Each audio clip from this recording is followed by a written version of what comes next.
শুনতে পাচ্ছ Srija?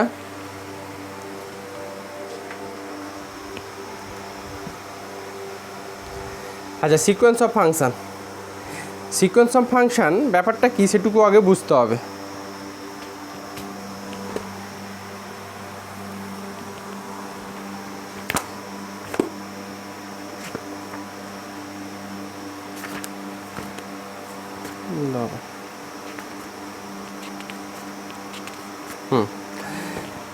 Sequence of function আগে ইন্ট্রোডাকশানটা বুঝে নাও, তারপর বাড়িতে টুকে নেবে। বলছি দেখো, a sequence in R is a function from natural number to R. আগে সিকোয়েন্স অফ ফাংশান পড়তে গেলে সিকোয়েন্স জিনিসটা কি সেটুকু আগে জানতে হবে। একটা সিকোয়েন্স ম্যাপ করতো এফ ম্যাপ ন্যাচারাল নাম্বার টুকু কত রিয়াল নাম্বার, এটা সিকোয়েন্স। যেখানে একটা সিকোয়েন্সকে আমরা ডিফাইন করতাম এফ এন দিয়ে। Suppose F N equal to দেখতে 1/n, তার মানে 1/n এটুকু একটা সিকোয়েন্স। এখন যখন সিকোয়েন্স অফ ফাংশান বলবো তখন ফাংশান অলওয়েজ এক্সওয়ালা টার্ম থাকে। এই 1/n বা এই এফ এনের সঙ্গে কোনো একটা এক্স দিয়ে কোনো টার্ম একটাকে ইনভলভ করে দাও, ওটা হয়ে যাবে সিকোয়েন্স অফ ফাংশান। ব্যাপারটা কি? ব্যাপারটা বলেছি দেখো, in this chapter sequence of function are considered we take a non empty subset X in R, যেটা মাপার সঙ্গে অ্যাডজাস্ট করার জন্য ওই জন্য পিডিএফে পাঠিয়েছিলাম। We read X equal to D বলে লিখেছিলাম। যদি পিডিএফ খোলার দরকার নেই এখন, বোঝো। In this chapter sequence of function are consider we take a non empty subset X in R define as, দেখো কথা এরকম একটা বলছি, একটা সিকোয়েন্স ফাংশান দেখতে কেমন হয় সেটুকু বলি। সিকোয়েন্স অফ ফাংশান যেটা ম্যাপিং হয় সেটা হচ্ছে f map D to R. D to R অবশ্যই ডি একটা আর এর সাবসেট। একটা সিকোয়েন্স অফ ফাংশান ডিফাইন হয় f n map D to R. Normal sequence হলে খালি এফ ফাংশানটা ম্যাপ করতো এন থেকে ন্যাচারাল নাম্বারে, বাট সিকোয়েন্স অফ ফাংশানের ক্ষেত্রে যে ম্যাপিংটুকু হবে সেটা হবে কত এফ ম্যাপ ন্যাচারাল নাম্বার থেকে কোথায়, কোনো একটা ডি যেটা আর এর সাবসেট সেখান থেকে আর এ। ব্যাপারটা কি, যেখানে এফ এন এক্স এটা দেখতে কেমন হবে, একটা উদাহরণ নিচ্ছি। সাপোজ এফ এন এক্স দেখতে হবে x square plus n square. এক্সগুলো কোথা থেকে আসবে? অবশ্যই ডি থেকে আসবে। আমি আবার রিপিট করে দিচ্ছি, সিকোয়েন্স অফ ফাংশান কী সেটুকু বোঝার জন্য তোমাকে এই অ্যাজাম্পশানটুকু তোমাকে মাথায় রাখতে হবে যে সিকোয়েন্স পেতে গেলে আমাদের জানি হচ্ছে function domain set natural number, codomain set Real number, mapping করে এফ ম্যাপ এন টু আর, যেখানে F N equal to 1/n এইসব টাইপের থাকে। যখন সিকোয়েন্স অফ ফাংশান বলবে তখন সিকোয়েন্সকে ইন টার্মস অফ ফাংশান আকারে আমরা রিপ্রেজেন্ট করতে চাইছি, মানে এন ইনভলভ থাকবে, এনের সঙ্গে এক্সও ইনভলভ থাকবে। সিকোয়েন্স অফ ফাংশান পেতে গেলে যে ফাংশানটা আসবে বা যে ফাংশানটা দেখতে থাকবে সেই ফাংশানের মধ্যে এন আর এক্স মিলেমিশে থাকবে। দেখো আমার এই যে এফ এন এক্স যেটা পেয়েছো, এই এফ এন এক্সের মধ্যে এক্স আর এন ইনভলভ আছে, হ্যাঁ কি না সৃজা? আছে হ্যাঁ কি না? নিশ্চয়ই আছে। দেখো এক্স আর এন। এখন তুমি বলবে তাহলে এটা সিকোয়েন্স মিলিয়ে দিই। এই যে এক্সের ভ্যালুগুলো একটা ডোমেন সেট থেকে এলিমেন্ট, বলো তো আমাকে এক একটা এক্সের কোনো ফিক্সড ভ্যালুর জন্য এটা একটা এনের ফাংশান হবে হ্যাঁ কি না? এনের ফাংশান হবে হ্যাঁ কি না? তো আর যেটা প্রশ্ন, যদি আমি এগুলোকে মানে এফ এন এক্সের যদি বিভিন্ন মেম্বার নিতে চাই, এফ এন এক্সের বিভিন্ন মেম্বার নিতে চাই, মানে এই সিকোয়েন্স অফ ফাংশানের বিভিন্ন মেম্বার যদি নিতে চাই তাহলে এনগুলোকে ভ্যারি করাতে হবে। মানে এই এন কিন্তু ন্যাচারাল নাম্বার, মানে এই এন ম্যাপ করবে এন টু এন ন্যাচারাল নাম্বারে। এই এনগুলো 1 2 3 4 5 6 করে নেবে। তাহলে এই যে সিকোয়েন্স অফ ফাংশান, এই সিকোয়েন্স অফ ফার্স্ট মেম্বার কত? f1x। f1x দেখতে কেমন হবে? এক্স বাই কত এক্স স্কোয়ার প্লাস 1, এটা একটা মেম্বার হলো। পরের একটা মেম্বার এই সিকোয়েন্স অফ ফাংশানে, যেমন সিকোয়েন্সের যেরকম মেম্বার থাকে সেরকম সিকোয়েন্স অফ ফাংশানেরও মেম্বার থাকে। পরের মেম্বারটা কত f2x কত x by X square plus কত 2 স্কোয়ার।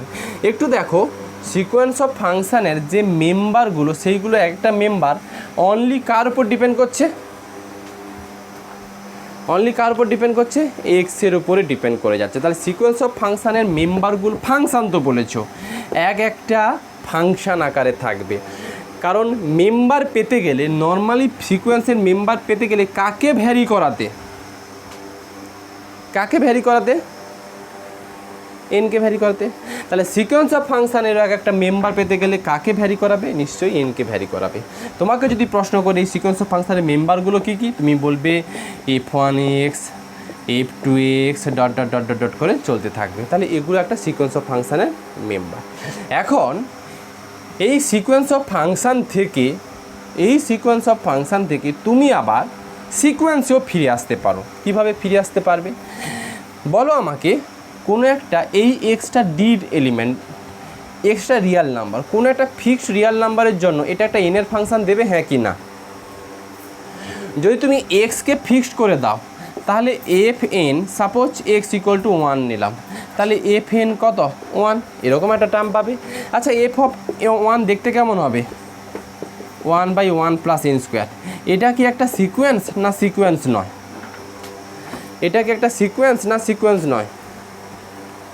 সিকোয়েন্স।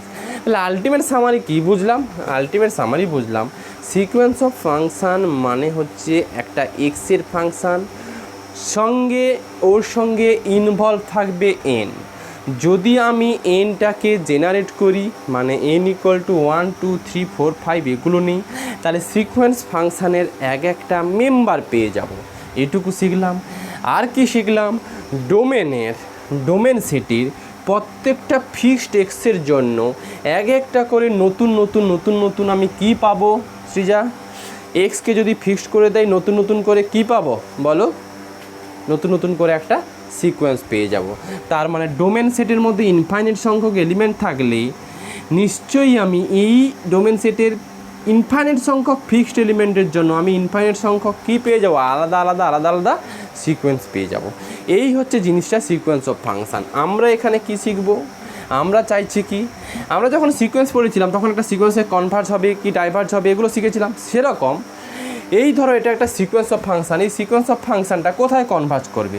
কনভার্জ করার মানে হচ্ছে এক্সের সমগ্র ভ্যালুর জন্য, এক্সের ডোমেনের সব কটা ভ্যালুর জন্য এই ফাংশানটুকু কার দিকে অ্যাপ্রোচ করতে চাইছে বা কার দিকে যেতে চাইছে, সেই যাওয়া যে ভ্যালুটা বা যার দিকে যেতে চাইছে ওই ভ্যালুটাকেই বলবো ওই সিকোয়েন্স অফ ফাংশানের লিমিটিং ভ্যালু। কথাটুকু বোঝা গেল কি গেল না? দেখো যা বলে অবশ্যই এনটাকে রেখে এক্সটাকে আমরা ভ্যারি করে দেবো। আর অবশ্যই n টেন্স টু ইনফিনিটিভ হবে। কিন্তু যখন আমি রেজাল্টগুলো নেব এক্স তো তোমার ভ্যারি করব, এক্স ভ্যারি করাবো। আর দেখো আবার বলি, এক্স ভ্যারি হচ্ছে মানে সমগ্র রিয়াল নাম্বারের জন্য f1x কার দিকে যেতে চাইছে, f2x কার দিকে যেতে চাই। আমি যখন সিকোয়েন্স পড়েছিলাম তখন সিকোয়েন্সের প্রত্যেকটা মেম্বার যার দিকে যেতে চাইছিল বা যে টার্মের দিকে অ্যাপ্রোচ করছিল ওটাই তো সিকোয়েন্সের লিমিট বলতাম, হ্যাঁ কি না? তাহলে same to same concept, fnx এর মেম্বার কোনগুলো? f1x, f2x, f3x এইগুলো f1x এর মেম্বার। তাহলে এই সমগ্র ডোমেন সেটের জন্য, মানে ডোমেন সেটের যত এক্স আছে সেই সমস্ত এক্সের জন্য f1x, f2x, f3x এইগুলো যেই এলিমেন্টের দিকে বা এলিমেন্ট না হয়ে এখানে কার দিকে অ্যাপ্রোচ করবে, যে ফাংশানের দিকে অ্যাপ্রোচ করতে চাইবে ওই ফাংশানটাকে বলবো সিকোয়েন্স অফ ফাংশানের লিমিট। আবার মাথায় রাখো, যেহেতু fnxটা একটা এক্সের ফাংশান আছে ইন টার্মস অফ n, তার জন্য এই fnx এর লিমিটিং ভ্যালু পেতে গেলে এর ওপরে লিমিট n টেন্স টু কী নিতে হবে? ইনফিনিটিভ। কারণ limit n tends to infinitive নিলেই তো তুমি সিকোয়েন্সের অসংখ্য টার্মকে ইন্ডিকেট করতে পারবে। তাহলে এইটা যে ফাংশানের দিকে অ্যাপ্রোচ করবে, এইটা যে কোনো একটা ফাংশান, এখন কিন্তু সিকোয়েন্সের লিমিটিং ভ্যালু একটা রিয়াল নাম্বার হতো, তাই না? সিকোয়েন্সের লিমিটিং ভ্যালু একটা রিয়াল নাম্বার হতো, এখানে সিকোয়েন্স অফ ফাংশনের লিমিটিং ভ্যালু কিন্তু একটা রিয়াল নাম্বার হবে না, সেটা একটা এক্সের ফাংশান আসবে, এফ এক্সের ফাংশান আসবে। এই এফ এক্সের ফাংশানের দ্বারা আমরা কি বুঝবো? আমরা বুঝবো এটাই যে দেখো আমার হাতে এফ ওয়ান এক্স একটা টার্ম ছিল, এফ টু এক্স একটা টার্ম ছিল, এই যে টার্মগুলো এফ ওয়ান এক্স নিশ্চয়ই একটা এক্সের ফাংশান, হ্যাঁ কি না বলো? এফ টু এক্স এটাও একটা এক্সের ফাংশান। তাহলে এই সব ফাংশানগুলো কোনো একটা ফাংশানের দিকে যেতে চাইছে, সেই যাওয়া ভ্যালুটা কোনটা? যাওয়া ভ্যালুটা কোনটা বলো? নিশ্চয়ই এফ এক্স। আবার রিপিট করে দিচ্ছি যে সিকোয়েন্স অফ ফাংশনের লিমিটিং ভ্যালু কোনটা?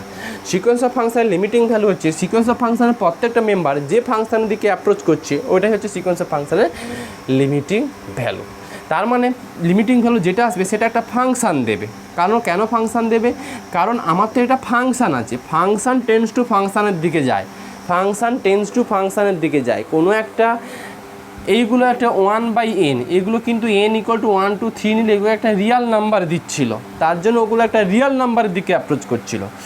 যখন তুমি fn(x) যে ভ্যালু পাচ্ছ n = 1 2 3 4 বসালে যেগুলো পাচ্ছ সেগুলো একটা ফাংশান পাচ্ছ, তার জন্য f1(x) f2(x) f3(x) যেহেতু একটা ফাংশান তার জন্য ওইগুলো কোনো একটা ফাংশানের দিকে মুভ করতে চাইবে, সেই মুভ করা ভ্যালুটাকেই আমরা বলছি f(x), আর ওই f(x)টা হচ্ছে সিকোয়েন্সের লিমিট, সিকোয়েন্স অফ ফাংশনের লিমিট।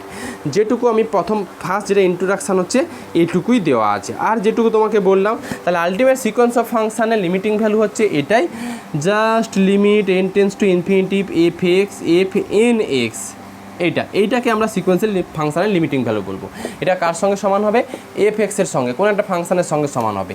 মানে কি বুঝবো? মানে বুঝবো f1(x) কার দিকে যেতে চাইছে? f(x) এর দিকে। এই এক্সটা কিন্তু সমগ্র ডোমেন সেটের, মানে যত ডোমেন সেটের মধ্যে যত এক্স আছে সব কটা এক্স f1(x) এ বসালে দেখবে ওটা কোনো একটা ফাংশনের দিকে মুভ করতে চাইছে, ও মুভ করা ভ্যালুটুকুকে বলবো হচ্ছে সিকোয়েন্স অফ ফাংশনের লিমিটিং ভ্যালু।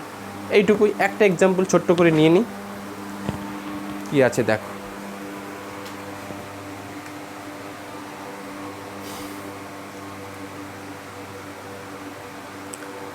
আচ্ছা,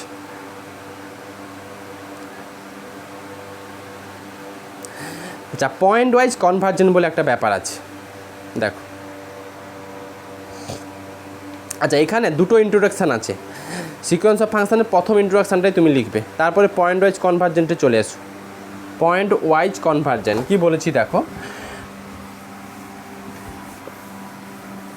পয়েন্ট ওয়াইজ কনভার্জেন্ট বলেছে লেট ডি সাবসেট অফ আর, মাপাতে আছে, মাপাটা খুলে ফেলতে পারো, এসকে মাপার পয়েন্ট ওয়াইজ কনভার্জেন্টটা খোলো, ওইখান থেকে পড়ো।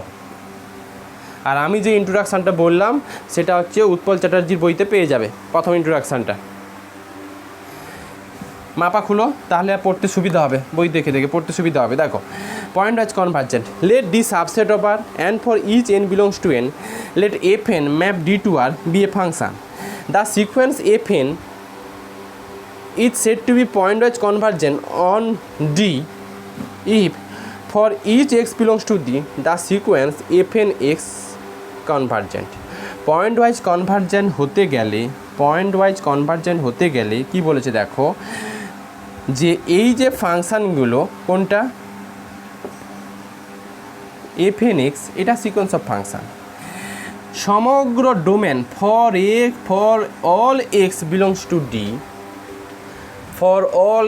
বিলংস টু ডি জন্য যে ফাংশানটুকু দেখতে পাবে, বা ডোমেন সেটের সবকটা এলিমেন্টের জন্য fn(x), সাপোজ fn(x) আগে উদাহরণটা নাও না, ওই n/1x প্লাস না কি নিয়েছিলাম জানো, x/x প্লাস n², এটা একটা সিকোয়েন্স অফ ফাংশান।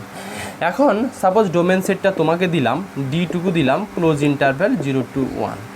এখন ক্লোজ ইন্টারভ্যাল 0 to 1, এই 0 to 1 মধ্যে অসংখ্য এক্স আছে, সবকটা এক্স এখানে বসালে বিভিন্ন রকম ভ্যালু পাবে, এই ফাংশানটা বিভিন্ন রকম ভ্যালু আসবে, সেগুলো কার উপর ডিপেন্ড করবে? সেটা বিভিন্ন এক্স যদি এখানে বসাও সেগুলো একটা এনের ফাংশান চলে আসবে, হ্যাঁ কি না? এবার বলেছে এই যে মানে ডোমেনের সমগ্র এক্সের জন্য যদি এটা কনভার্জ করে যায়, মানে যদি এর একটা লিমিটিং ভ্যালু খুঁজে পাও, তখনই আমি এফএন এক্সটাকে বলবো পয়েন্ট ওয়াইজ কনভার্জেন্ট। মোদ্দা কথা হচ্ছে এফএন এক্স এই ফাংশানটাকে বা সিকোয়েন্স অফ ফাংশানটাকে পয়েন্ট ওয়াইজ কনভার্জেন্ট হতে গেলে এইটা লিমিটিং ভ্যালু খুঁজে পাবে for all x belongs to domain set. তাই বলেছে the sequence f n is said to be point wise convergent on D if for each x belongs to D the sequence fnx convergence। দেখো the sequence fnx convergent মানে ডোমেনের প্রত্যেকটা এলিমেন্টের জন্য এই fnxটা যদি কনভার্জেন্ট করে যায়, তার মানে যদি লিমিটিং ভ্যালু খুঁজে পাও, তবেই বলবে হচ্ছে এটা একটা পয়েন্ট ওয়াইজ কনভার্জেন্ট। একটু ভেবে বলো, এক একটা ফিক্সড এক্স যদি বসাও তাহলে এগুলো এক একটা ফিক্সড কিসে কনভার্জ হয়ে যাবে? এগুলো একটা কার ফাংশন হবে? ডোমেন থেকে এক একটা করে এক্স তুললো, কার ফাংশন? এনের ফাংশন হবে। তার মানে এক একটা এক্সের জন্য এক একটা সিকোয়েন্স পেয়ে যাচ্ছে, ওই সব কটা সিকোয়েন্সকে মোদ্দা কথা কনভার্জেন্ট হতে হবে, তবেই বলবে এফএনএক্সটা পয়েন্ট ওয়াইজ কনভার্জেন্ট। আবার বলে দিচ্ছি যে পয়েন্ট ওয়াইজ কনভার্জেন্ট হতে গেলে এফএনএক্সটাকে কনভার্জ হতে হবে ডোমেনের সব কটা এক্সের জন্য। ডোমেনের সব কটা এক্স মানে হচ্ছে ডোমেন থেকে এক একটা এক্স যদি এখানে অ্যাজিউম করে এখানে বসাও, তাহলে এগুলো এক একটা এনের ফাংশান হবে। তার মানে এক একটা আলাদা আলাদা আলাদা করে সিকোয়েন্স পাবে। ওই সব কটা সিকোয়েন্সকে কী হতে হবে সুচন্দা? ওই সব কটা সিকোয়েন্সকে কী হতে হবে? কনভার্জেন্ট হতে হবে। তখনই বলবে কি যে হ্যাঁ এটাই সিকোয়েন্স অফ ফাংশানটা পয়েন্ট ওয়াইজ কনভার্জেন্ট। বলো পয়েন্ট ওয়াইজ কনভার্জেন্টটুকু বোঝা গেল কি গেল না?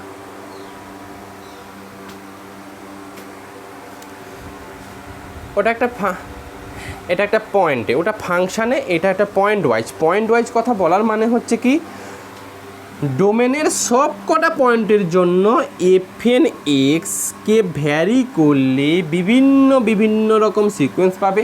ওই সব কটা সিকোয়েন্সকে কিসে কনভার্জ করতে হবে? কোনো একটা লিমিটিং ভ্যালুতে কনভার্জ করতে হবে, তবেই বলবে এটা একটা পয়েন্ট ওয়াইজ কনভার্জেন্ট। কি বলেছে দেখো, let the sequence F N be point wise convergent on D and let C belongs to D then the sequence FN C convergent. এই যে একটা উদাহরণ তুলে ফেলেছে, let the sequence F N be point wise convergent on D. আমি ধরে নিলাম এই এফএন এক্সটা point wise convergent on D. যদি পয়েন্ট ওয়াইজ কনভার্জেন্ট ডি হয়, তাহলে ডোমেনের যে কোনো একটা ফিক্সড এলিমেন্ট তুললাম, ডোমেনের যে কোনো একটা ফিক্সড এলিমেন্ট তুললাম সি। যদি সি তুলি দেন দ্য সিকোয়েন্স, তাহলে সিকোয়েন্সটা কী হবে? যদি ডোমেন থেকে একটা সি তুলি তাহলে সিকোয়েন্সটা কত হয়ে যাবে? এখন কিন্তু sequence not sequence of function, কারণ যখন এক্স ইকুয়াল টু সি বসাবে তখন এটা কার ফাংশান হবে? এনের ফাংশান। তাহলে এটা সিকোয়েন্স হয়ে যাবে। এই জন্য বলেছি দেখো, then the sequence f n is convergent let limit n tends to infinity equal to, বলো এই ভ্যালুটা ফাংশান না রিয়াল নাম্বার হওয়া উচিত? Limit n tends to infinity f n c function না রিয়াল নাম্বার হওয়া উচিত? এটা একটা এনের ফাংশান না এক্সের ফাংশান? যদি এক্স বসালে সবসময় এফএন এক্সটা এনে কনভার্ট হয়ে যাচ্ছে বা এনের ফাংশান হয়ে যাচ্ছে, যখনই এনের ফাংশান হবে তখনই ওটা সিকোয়েন্সে চলে আসবে। আর সিকোয়েন্সের লিমিটিং ভ্যালুটা একটা রিয়াল নাম্বার হয়। সুতরাং বুঝতে পারলে কি বলতে চাইলাম কথাটা? দেখো কি বলেছি, then the sequence FN c is convergent let limit f n c equal to l c. F n c equal to l c দিয়ে ডিনোট করেছি। মানে কি, সাপোজ সি ইকুয়াল যদি 5 নেই, তাহলে এফএন 5 একটা সিকোয়েন্স, তার লিমিটিং ভ্যালু L5, এভাবে একটা ডিফাইন করেছি। Since for all x belongs to d f n x converges to এর limit l x exist for all এত। এটার কিছুই বলেনি, এটুকু বলেছে যে সিটাকে তুমি ফিক্সড করেছো, সিটাকে সাপোজ ফিক্সড করলাম না, এখন ফর অল এক্স বললাম, তাহলে এফএন এক্স এই লিমিটিং ভ্যালু একটা কার ফাংশান চলে আসবে? এবার যদি আমি সি ফিক্সড করি তাহলে এটা একটা লিমিটিং ভ্যালু রিয়াল নাম্বার হবে। যদি এখানে এক্সটা এক্সই রেখে দিই তাহলে এটা কার ফাংশান হবে? এক্সের। তার জন্য এল এক্স লিখেছি। দেখো এক্স যদি 2, 3, 20, 30 ফিক্সড ভ্যালু নাও দেন এনের ফাংশান, দেন লিমিটিং ভ্যালু রিয়াল নাম্বার। আর যদি সিটাকে ভ্যারিয়েবল জিনিস এক্স আকারে রেখে দাও তাহলে লিমিটিং ভ্যালুটা কী আকারে আসবে? ফাংশান অফ এক্স আসবে। তার জন্য এল এক্স বলেছে। মোদ্দা কথা সেই একই ঘুরে ফিরে আসছি যে সিকোয়েন্স অফ ফাংশান যখনই আমি বলে দিয়েছিলাম তখনই পয়েন্টের অ্যাকচুয়ালি অ্যাজাম্পশনটা পয়েন্ট ওয়াইজ কনভার্জেন্টে আমি প্রথমেই দিয়েছিলাম। কেন? কারণ সিকোয়েন্স অফ ফাংশানের ক্ষেত্রে বোঝাতে গেলে যে জিনিসগুলো বোঝাতে হচ্ছিলো ইন্ট্রোডাকশানে, সেটা পয়েন্ট ওয়াইজ কনভার্জেন্টের ব্যাপারগুলো তখনই বলে দেওয়া হয়েছিল। এখানে আলাদা করে কি বললাম? এখানে আলাদা করে বললাম ডোমেন সেটের প্রত্যেকটা এলিমেন্টের জন্য যে আলাদা আলাদা সিকোয়েন্স পাচ্ছ, নট সিকোয়েন্স অফ ফাংশান, ওই সব কটা সিকোয়েন্স যদি যদি কনভার্জ হয়ে যায়, মানে যদি সব কটা লিমিটিং ভ্যালু পেয়ে যাও, তবে এফএনএক্সটাকে বলবে পয়েন্ট ওয়াইজ কনভার্জন। এটা এক্সটাকে ফিক্সড করে বললাম। যদি এক্সটাকে ভ্যারিয়েবল ভাবো, তাহলে কিন্তু limit n tends to infinity f n x এটা কিসে কনভার্জ করে যাবে? নিশ্চয়ই একটা ফাংশনে কনভার্জ করে যাবে, তাই তো সৃজা? তাহলে এইটাই হচ্ছে পয়েন্ট ওয়াইজ কনভার্জন। আমরা আলটিমেট পয়েন্ট ওয়াইজ কনভার্জন এটাই বুঝবো, ডোমেন সেটের সব কটা এলিমেন্টের জন্য আলাদা আলাদা করে যে সমস্ত সিকোয়েন্স পাচ্ছ, যদি সব কটা সিকোয়েন্স সব কটা সিকোয়েন্স দেখো আলাদা আলাদা সিকোয়েন্স আলাদা আলাদা লিমিটিং ভ্যালুতে নিশ্চয়ই কনভার্জ করবে। যদি এইটুকু জিনিস হয়ে যায় তখন পয়েন্ট ওয়াইজ কনভার্জন। আর ভ্যারিয়েবল দিয়ে যদি ভাবি যে এক্সট্রাকে ফিক্সড করছি না, এক্সট্রা ভ্যারিয়েবল থাকছে, তাহলে এই সব কটায় মানে এই এফএনএক্সটা কোনো একটা ফাংশানের দিকে অ্যাপ্রোচ করতে চাইছি। এবার তুমি ধরো এই এফএনএক্সটা কোনো একটা ফাংশান, কথাই বলছি, x/1 + x-এর দিকে অ্যাপ্রোচ করছি। এখন তুমি এক একটা এক্সের ভ্যালু বসাও, দেখবে এইটাও মানে ডোমেন সেটের বিভিন্ন এক্স এখানে বসাও, দেখবে এটাও একটা কোনো একটা ভ্যালুর দিকে টেন্স করতে চাইছে। বোঝা গেল জিনিসটা কি বললাম? এই হচ্ছে ব্যাপার। এইটা হচ্ছে সিকোয়েন্স অফ ফাংশানের ডেফিনেশান আর পয়েন্ট ওয়াইজ কনভার্জন। যা বুঝিয়ে দিয়েছি সেটুকু টোকো, আর যতগুলো অঙ্ক আছে সেগুলো একটু টুকে ফেলবে। নেক্সট দিন আমি আবার এটা বোঝাবো পরে ক্লাস, ঠিক আছে?